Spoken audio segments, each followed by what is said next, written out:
마가다락방 언약이라는 제목으로 우리 말씀 증거하겠습니다. 예, 이 마가다락방은 마가라는 그 사람이 살고 있는 집 다락방을 얘기합니다. 마가복음을 쓴 그 마가입니다. 왜 마가다락방 언약이라고 했냐? 예수님께서 십자가에 죽으시고 부활한 이후에 40일 동안 감람산에서 하나님 나라에 대해서 증거했습니다. 그리고 예수님이 예루살렘을 떠나지 말고 내가 너에게 약속한 것 기다리라고 했거든요. 그래서 예수님이 승천한 이후에 이 제자들이 마가의 집에 마가의 다락방에 가서 기도를 하기 시작합니다. 신학자들의 얘기에 의하면 약 한 10일 정도 있었다고 합니다. 그때에 하나님의 성령의 역사, 성령의 바람이 일어났다고, 그래서 마가 다락방 언약이라고 합니다. 자, 1번 한번 보겠습니다. 언약과 기다림입니다. 마가 다락방의 이 언약을 우리가 잡기 전에 반드시 항상 우리가 가슴에 가지고 있어야 되는 것이 뭐냐? 하나님의 약속, 이 언약과 그리고 그 언약 가운데 있는 가운데 기다리는 시간표입니다. 그게 사도행전 1장 3절에 예수님께서 직접 하신 말씀이시죠. 40일 동안 그들에게 하나님 나라의 일을 말씀하셨다라고 합니다. 저와 여러분의 마음과 생각에 불신앙이 무너지고 실제로 하나님의 말씀이 담겨서 또한 하나님의 언약을 기다리는 그 상태, 그 영적인 상태가 되는 것이 가장 중요합니다. 그 시간표가 필요하거든요. 많은 분들이 예수 믿으면 행복해야 된다고 생각합니다. 예수 믿으면 만사 형통 되어야 된다고 생각합니다. 틀린 말은 아닌데 문제는 육신적으로 해석을 해서 틀린 말이 돼버렸습니다. 다윗은 목동에 있을 때 형제들에게 또 아버지에게 생각 외로 이렇게 별 가치 없는 사람으로 취급받았습니다. 이 사무엘이 이제 이 사울왕 대신 하나님이 사울왕을 더 이상 쓰지 않겠다, 이제 사울왕 대신 새로운 왕을 세우겠다 해서 다윗의 기름을 붓는데 그때 다윗이 어린 소년이었습니다. 이 사무엘이 그 다윗의 아버지 이새에게 찾아갔어요. 너희 형제들을, 너희 자녀들을 데려와라, 이렇게 했죠. 그때 이새는 아들이 18명 있었습니다. 8명의 아들 중에 이 다윗은 막내였거든요. 근데 이 다윗이 언제 왔냐? 아예 이새는 다윗을 부르지도 않았습니다. 왜냐?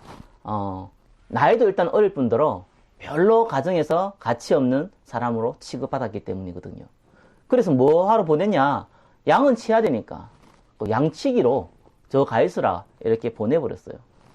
근데 하나님이 사무엘을 통해서 이 이새의 아들 7명에게는 내가 택한 사람이 아니라고 얘기하죠. 그때 이새에게 아들 7명밖에 없느냐라고 물었습니다. 한 명 더 있는데 걔는 그냥 저기 양치로 갔습니다. 별 볼 일 없는 사람입니다. 이렇게 이런 뉘앙스로 얘기를 했지요. 그때 사무엘은 데려오라고 합니다. 그때 이 하나님께서 사무엘을 통해서 내가 기름 부을 종이 이 다윗이라는 것을 알려주고 거기에 기름을 붓죠. 이렇게 인정받지 못한 인물이었습니다. 근데 이 다윗은요, 나름대로 행복했어요. 뭐 때문에 행복했냐? 아무것도 가진 거 없고 인정받지도 못하고 나이도 어린 사람이지만 이 양이나 치고 있는 사람이지만 거기서 하나님 앞에 찬양하고 기도하고 또 양 한 마리 놓치지 않게 하기 위해서 양을 물고 가는, 늑대나 사자나 곰을 쳐 죽이기 위해 돌 던지는 연습을 하는 그런 다윗이었습니다. 그런데 이렇게 나름대로 이 어린 나이에 행복을 누리고 있다가 하나님과 함께 있는 이 비밀을 누리고 있다가 큰 축복이 임합니다. 여러분 알다시피 골리앗을 무너뜨리잖아요. 이 골리앗을 무너뜨리고 났을 때 그때부터 다윗은 어려움을 당해요. 많은 사람들이 잘 되는 건 좋다고 보고 안 되는 건 나쁘다고 보거든요. 그 다윗은 굉장히 중요한 일을 했고 굉장히 하나님 앞에 쓰임 받았는데도 불구하고 그때부터 본격적인 어려움을 당합니다. 자기의 장인이자 또한 이 이스라엘 왕인 이 사울 왕이 정신이 돌아가서 다윗을 죽이겠다고 한 겁니다. 다윗이 몇 년을 도망 다녔나? 13년을 도망 다녔거든요. 이걸 육신적으로 보면은 전혀 행복한 게 아닙니다. 이게 육신적으로 보면은 굉장히 고통이고 또한 아픔입니다. 그때 다윗이 가장 어려울 때에 지은 시가 시편 23편이지 않습니까? 여호와는 나의 목자시다. 내게 부족함이 없다. 사망의 음침한 골짜기를 다녀도 해를 당하지 않는 것은 주께서 함께하기 때문이다. 그래서 영적으로 볼 때에는 이 친구는 굉장한 축복을 누리고 있는 시간표였어요. 반대로 육신적으로 봤을 때는 굉장히 어려움을 당하고 있는 시간표였습니다. 그래서 정도의 차이가 있지만 하나님을 진짜 체험하는 하나님의 약속, 이 갈보리산의 이 언약, 하나님의 약속, 이 하나님 나라에 대한 이 언약을 잡고 있기 위해서는 하나님이 주로 쓰는 방법이 뭐냐 하면은 바로 고통을 동반하는 겁니다. 근데 고통만 동반하는 게 아니죠. 하나님의 약속을 붙잡고 있는 사람에게 고통을 동반하는 거예요. 아무에게나 고통을 동반하는 게 아닙니다. 그거는 저주이고 그거는 의미가 없습니다. 하나님의 약속을 분명히 잡고 있는 요셉에게, 하나님의 약속을 분명히 잡고 있는 다윗에게, 하나님의 약속을 분명히 잡고 있는 엘리야와 엘리사에게 하나님은 어려움을 동반시키시거든요. 그때에 구원받은 하나님의 백성이자 하나님의 약속을 잡은 사람은 기다릴 수 있는 거예요. 이 고통을 가지고 기다릴 수가 있는 겁니다. 그때 무슨 일이 벌어지냐? 그때 진짜 우리가 치유받기 시작하는 거예요. 그래서 1번에 1번 뭡니까? 참된 치유의 역사는 이때 일어나는 겁니다. 참된 치유의 역사는 하나님 만날 때 일어나는 거거든요. 하나님과 함께 있는 비밀을 누릴 때 일어나는 겁니다. 많은 사람들이 영적으로 정신적으로 어려움 당할 때에 여러 가지 병원에서 또한 상담을 통해서 도움을 받습니다. 나쁜 것이 아닌데 사실은 별 도움 안 됩니다. 감기 걸려서 코감기가 걸려서 휴지가 없다면 굉장히 불편할 거예요. 휴지를 가지고 우리가 코를 푼다거나 이 침을 닦는다거나 하면은 굉장한 도움이 됩니다. 그러나 그거 가지고 그 질병을 치유할 수 없듯이 우리가 가지고 있는 세상의 방법으로는 이 영적인 문제, 영적인 어려움을 절대로 해결할 수도 없고 해결하려고 해서도 안 되는 겁니다. 그걸로는 치유가 안 되는 거예요. 정말 치유는요, 하나님과 함께 있는 이 축복을 알고 누릴 때만 치유의 역사가 일어나는 거예요. 바울은요, 분명한 거는 다른 사람은 몰라도 사도 바울은 하나님에 대한 열심은 분명했어요. 하나님의 약속은 분명히 잡고 있었거든요. 자기는 메시아를 기다리고 있었어요. 그리고 얼마나 열심히였냐? 감히 하나님이 보내실 이 메시아를 이를 모욕한 사람을 잡아 죽이겠다. 인간으로 한 이 예수가 이 마리아의 아들인 예수가 자기가 감히 메시아라 그러고 하나님이라 그랬다. 그런데 이걸 추종한 사람들이 있다. 내가 잡아서 죽이겠다. 그랬던 사람이 바울이었어요. 약속을 분명히 잡았거든요. 메시아에 대한 약속을요. 그러니까 감히 어떻게 메시아를 모욕합니까? 이 약속을 분명히 잡았는데 문제는 틀리게 잡았죠. 그래서 스데반이 죽을 때에 많은 사람의 겉옷을 바울에게 내놓았다고 나옵니다. 그건 그 사람이 책임진다는 의미가 갖고 있고 그 사람이 대표자라는 의미를 갖고 있거든요. 그만큼 바울은 열심이었어요. 그런데 그것이 어느 정도 열심이었냐? 예루살렘도 아니고 다메섹까지 가서 거기에 예수 믿는 사람을 잡아 죽이겠다고 갔던 겁니다. 그때에 하나님이 직접 바울을 꺾으시죠. 그래서 다메섹 도상에서 바울은 회심을 하게 됩니다. 이때부터요, 바로 바뀌었어요. 다른 사람 예수 믿고 나면 뭐도 배워야 되고 성경이 뭔지도 알고 이러는데 바울은 달랐어요. 왜냐하면 이미 성령에 능통한 사람이었어요. 다만 메시아가 예수인 것만 몰랐던 사람이었어요.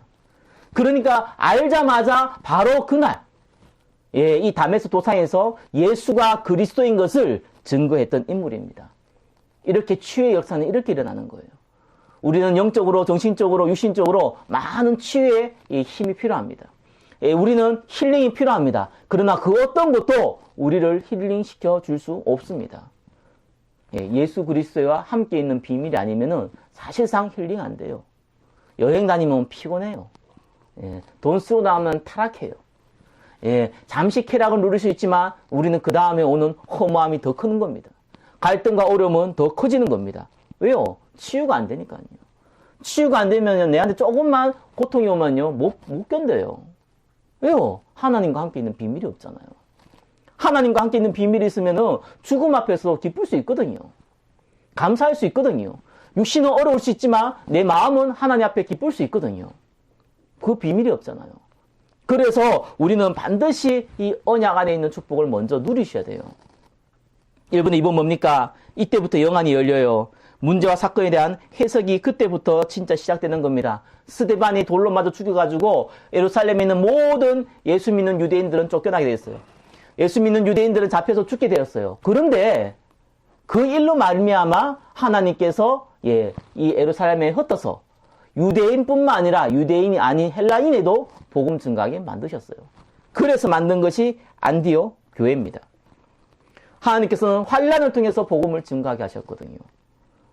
우리는 문제와 사건 벌어지면은 내한테 안 좋으면 안 좋다고 생각하고 내한테 좋으면 좋다고 생각합니다.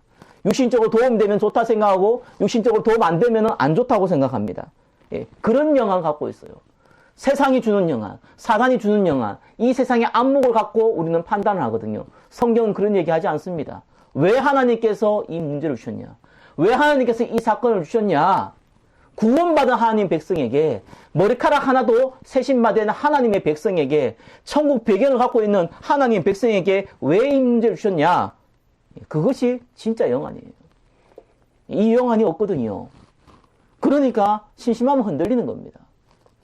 1번에 3번 뭡니까? 참된 응답의 체험을 하게 되는 겁니다. 바울이요, 이 마게도냐 첫서에서 빌립보에서 복음을 증거했어요. 이 귀신 들린 종이, 이 귀신이 떠나붙네요. 근데 이 귀신 들린 사람이 종이란 말이에요. 자기 주인에게 점을 쳐줘서 자기 주인을 이롭게 했던 종이란 말입니다. 귀신이 떠나버렸잖아요. 그래서 그 주인이 화나서 바울과 그 동료들을 감옥에 넣어버렸어요. 바울은 그렇기 때 로마 시민권을 갖고 있던 사람이기 때문에 나올 수 있었는데 가만히 있었어요. 근데 가만히 있는 것이 아니라 거기서 감옥 안에서 찬양을 했습니다. 감옥 안에서 기도를 했어요. 얼마나 기쁘고 감사하게 기도했는지 감옥이 무너져 버렸어요. 성령께서 역사해서 감옥이 무너져 버렸어요. 이런 기적의 역사도 사실상 일어나거든요. 그때 간수가 자기를 하려고 그러잖아요. 왜? 감옥에 있는 이 범죄자들이 도망을 가면은 자기뿐만 아니라 자기 가족들도 죽이는 것이 그때 법이었어요. 그래서 간수가 자기를 하면서 그 있는 범죄자들이 자기를 죽이고 나갔기 때문에 자기 가족은 살릴 수 있는 거예요. 그때 바울이 말리죠. 우리가 도망가지 않았다. 그때 그 간수가 뭐라고 합니까? 우리가 어떻게 하여 구원을 받을 수 있습니까? 주 예수를 믿으라. 그리하면 너와 내 집이 구원을 얻으리라. 사도행전 16장 31절의 말씀이 거기서 나옵니다. 무슨 말입니까? 진짜 응답의 체험들이요, 기적적으로 일어나는 거예요.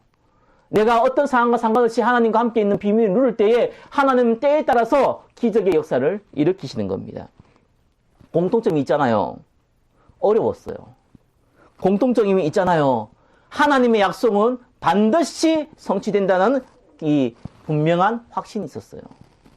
그러니까 어떠한 문제를 일어나도 상관없어요. 어떠한 사건이 일어나도 상관이 없어요. 그것이 저와 여러분이 먼저 가지고 있어야 될 언약과 확신, 기다림이에요. 자, 이것을 진짜로 저와 여러분들이 응답받기 위해서는 두 번째가 필요합니다. 그게 뭡니까? 마가다락방의 언약, 오직과 집중입니다. 오늘 읽었던 본문이죠. 여자들과 예수의 어머니 마리아와 예수의 아우들과 더불어 마음을 같이하여 오로지 기도에 힘쓰더라. 지금 종교단체들이 지금 내가 볼 때는 제일 이 사단의 도구로 쓰임받는 단체가 한국에서는 불교거든요. 옛날에는 안 그랬는데 지금 불교가 완전히 마귀의 도구가 됐어요. 심각한 도구가 됐어요. 원래 불교 철학 자체가요, 마귀의 사상이잖아요. 네가 부처 되라는 거잖아요. 이 아담한테 하와한테 네가 하나님 되라는 거잖아요. 그 사상을 심어뒀는데 이 불교가 요즘 템플 스테이라는데 이제 요것보다 한 단계 더 나갔어요. 특별히 원하는 사람들, 특별하게 정말 내가 뭔가 이 제대로 한번 살아보겠다라는 사람들 골라가지고 골방에 가둡니다. 가두어서 한 달 동안요, 화장실만 주고 음식만 줘요. 화장실 갈 수 있고 음식만 줍니다. 한 달 동안 방에 가둬 버려요. 그리고 뭐라고 했냐? 너를 찾아라. 자기 자신을 찾아라. 이러고 가둬 버립니다. 그럼 뭐가 되겠습니까? 예. 지금 UA 단체, 프리메이슨 단체, 뭐 기운동, 뭐 단전호흡, 뭐 이런 걸 통해 가지고 그거 나쁜 게 아닌데 그걸 가지고 집중하게 만들었어요. 1시간이고 2시간이고 하루고 이틀이고 한 달이고 1년이고 그거 놓고 집중하게 만들었어요. 예, 정신으로 집중하게 만들었어요. 그럼 어떤 일이 벌어진 줄 압니까? 그때 신접이 일어나요. 악한 영과 접하는 접신이 일어납니다. 그러면요 절대로 못 빠져납니다. 왜 신비주의가 아니라 기독교는 신비주의잖아요. 신비라는 게 분명히 있잖아요. 불건전 신비주의가 무섭냐? 이게 하나님의 역사인지 악령의 역사인지도 모르고 달려드는 거예요. 그래서 뭔가를 체험할 때 그때 어마어마한 일이 벌어지는데 절대로 못 빠져나와요. 그 체험한 걸 계속해서 체험해야 돼요. 마약을 하면 조금 내가 자극이 있듯이 나중에 안 하면 안 될 만큼 그 자극, 이것을 이기지 못하는 거예요. 그래서 집중을 하게 만들어요. 집중이 나쁜 게 아니라 뭐에 집중하냐가 중요하잖아요. 악한 영과 신접하게 하도록 집중하느냐, 하나님의 영이 나와 함께하는 성령의 역사를 일으키는데 집중하느냐, 그게 다른 거잖아요. 마태복음 12장 43절, 45절 알지 않습니까? 귀신 들린 사람이 이 귀신이 떠났어요. 예, 누가 귀신을 쫓아냈는가 봐요. 예수 이름으로 쫓아냈는가 봐요. 말씀이 없으니까 일단은 나갔어요. 말씀 때문에 괴로워서 나갔어요. 나가서 돌아다니 보니까 자기가 갈 곳이 없는 거예요. 근데 와보니까 이 귀신이 떠났던 그 사람에게 돌아보니까 그 사람의 마음이 완벽하게 정리가 되어 있어요.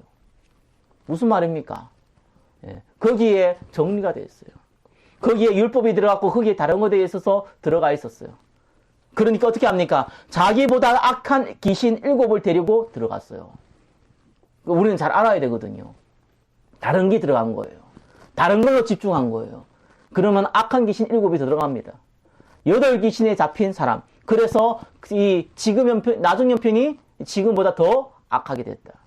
예전보다 더 심하게 되었다. 성경은 나옵니다. 예, 그것이 지금 종교들이 하고 있는, 지금 그것이 이 귀신 들린 사람들이 하고 있는 짓거리거든요. 우리나라 무속인이 30만 명이 있는데 그게 그 짓입니다. 그 배경을 깔고 살아가는 불신자에는 각종 우상과 재앙과 테러와 이 전쟁이 일어나는 거예요. 그것이 실제로 영적인 모습이거든요.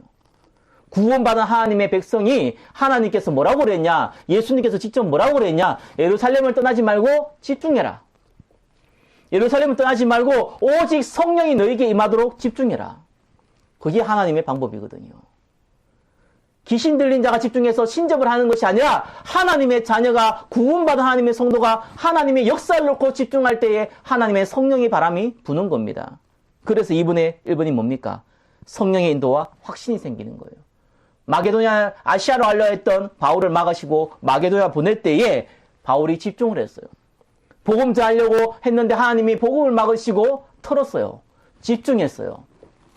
그래서 하나님이 마게도냐의 문을 여셨어요. 그래서 그때부터 아시아가 아니고 유럽에게 먼저 복음이 들어갔던 겁니다. 집중할 때 이 일이 벌어져요. 저와 여러분은 여러 가지 일이 있을 때 집중해야 될 시간표가 있거든요. 2분 2분 뭡니까? 그때 성령 체험이라고 능력 나오거든요. 저는 능력이 없습니다. 그래서 제가 몇 년간 목회하면서 제가 이 인생을 살아보면서 한 가지 분명히 배운 거 있습니다. 성령의 능력이 필요하다. 내 능력 가지고는 안 된다. 내 능력 가지고는 될 것 같은데도 안 되고 안 될 것 같은데도 되는 것 같고 이런 수준입니다. 모든 사람은 똑같아요. 이 세상에 성공한 사람들은 운이 좋은 거 아닙니다. 악령이 잡혔거나 성령이 잡혔거나 분명합니다. 뭐 좀 성공했다, 뭐 돈 좀 많이 벌었다, 이건 성공 아니거든요. 이 시대를 주름잡고 있는 탑 레벨의 사람들, 이 시대를 주름잡고 있는 종교계에 또한 이 우상계에 또한 이 모든 정치나 모든 분야에 탑에 있는 분야 사람들은 개인의 능력으로는 절대로 할 수 없습니다. 악령의 능력이 필요하거나 성령의 능력이 필요합니다. 그래서 인간의 약점 중에 제일 저와 여러분들이 반드시 가져야 되는 게 뭐냐? 능력이에요. 무능하면은 안 되는 거예요. 무능하면은 돈 없잖아요. 무능하면은 사람도 없잖아요. 무능하면은 아무것도 없잖아요. 내 먹고 살기도 바쁘고 내가 움직이기도 힘들잖아요. 왜요? 없어서 없는 게 아니라 무능하기 때문이에요. 무능하기 때문에 그것이 조금 피보겠다 움직이보는데 그래봤자 50보 100보 차이입니다. 하나님의 능력이 필요하거든요. 저와 여러분들은 하나님의 능력이 필요한 거예요. 그래서 예수님이 뭐라 그랬냐? 오직이라 그랬어요. 오직이라는 건 무슨 말입니까? 다른 거로서는 안 된다는 거잖아요.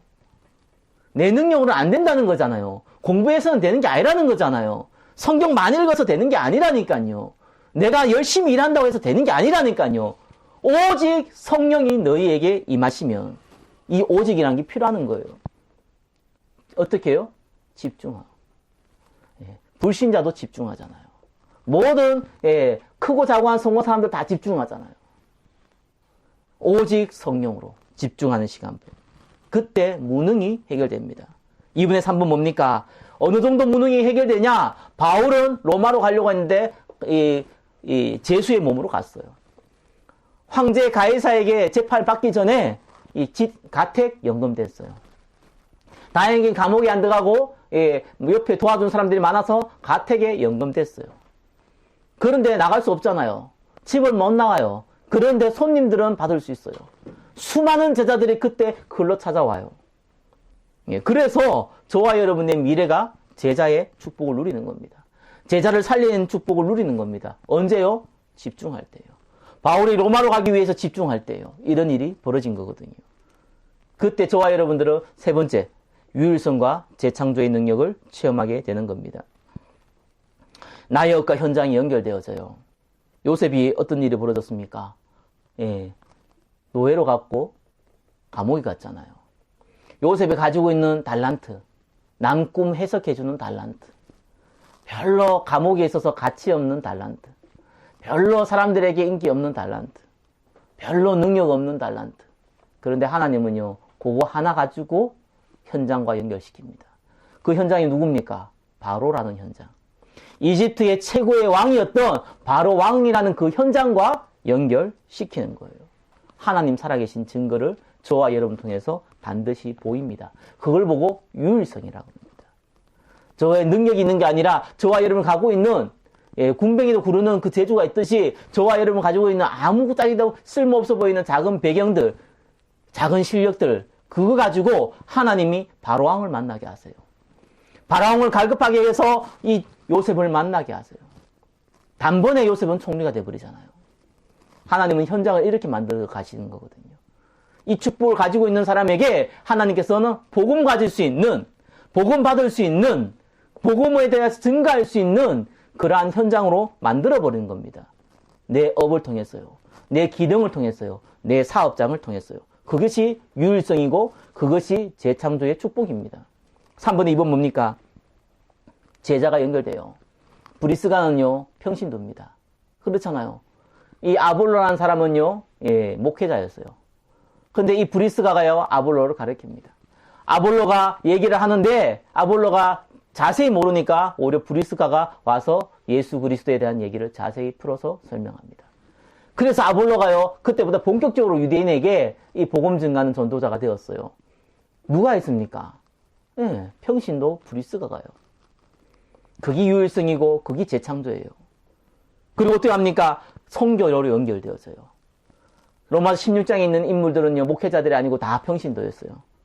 보호자 베베, 동력자 브리스가, 식주인 가이오, 전부 다 평신도였어요. 그래서 로마를 복음하고 유럽을 복음하고 전 세계를 복음하는 그 기반을 깔았던 사람들이 로마서 16장에, 고린도서 16장에, 골로새서 4장에 나옵니다. 그 사람들은 거의 다 평신도였습니다. 그 사람들이 유일성과 재창조의 축복을 누려서 본격적인 선교에 쓰임 받았습니다. 선교 누가 하는 줄 압니까? 선교 아무나 하는 거 아닙니다. 전도 아무나 하는 거 아닙니다. 아무나 할 수 있지만 아무나 못합니다. 아무나 할 수 있지만 아무나 쓰임 받는 거 아닙니다. 하나님 써야 되는 거예요. 능력 없으면 안 돼요. 능력 없으면 되는 것 같은데 안 돼요. 하나님 능력 필요합니다. 개인의 능력이 필요한 게 아니라 하나님을 의지하는 능력이 필요합니다. 그거 없으면 안 되거든요. 거기에 쓰임받는 히브리서 믿음의 인물들, 로마서 16장의 인물들, 그 인물들이 성경에 나오는 겁니다. 말씀을 읽겠습니다. 오늘 제목이 마가다락방 언약입니다. 마가다락방의 언약이라는 것은 예수님께서 우리에게 약속하신 하나님의 나라라는 그 언약을 붙잡고 집중하는 이 말씀입니다. 그 시간표가 필요하거든요. 저와 여러분들 그 시간표가 꼭 필요합니다.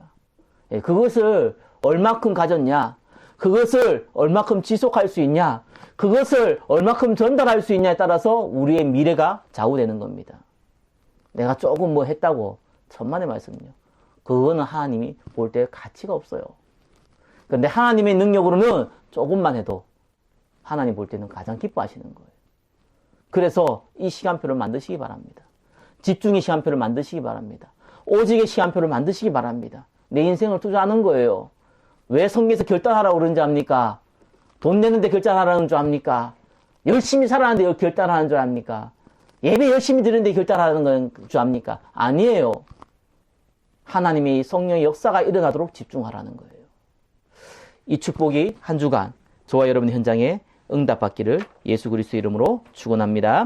기도하겠습니다. 마가다락방의 언약 가운데 인도받을 수 있도록 축복하여 주옵소서. 살아계신 예수 그리스도의 이름으로 기도드립니다. 아멘.